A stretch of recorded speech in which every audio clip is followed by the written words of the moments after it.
ప్రతి ఒక్కరి కర్మతో వాళ్ళ భాగ్యం తయారవుతుంది.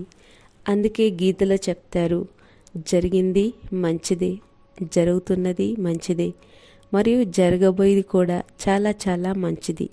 ఎందుకు? ప్రతి సీన్ రైట్, ప్రతి సీన్ యాక్యురేట్. అది విఘ్నంలా కనిపించవచ్చు కానీ కరెక్ట్. మన కర్మల ద్వారానే అది ఫిక్స్ అయింది.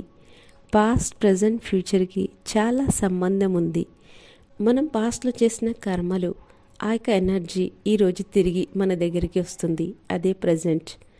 అయితే పాస్ట్ని అయితే మనం చేంజ్ చేయలేం, కానీ ఈరోజు ప్రజెంట్లో మనం ఎలాంటి కర్మ చేయాలి, ఎలాంటి ఎనర్జీ మనం పంపిస్తామో, ఎలా రెస్పాండ్ చేస్తామో మన బిహేవియర్ ఉంటుంది.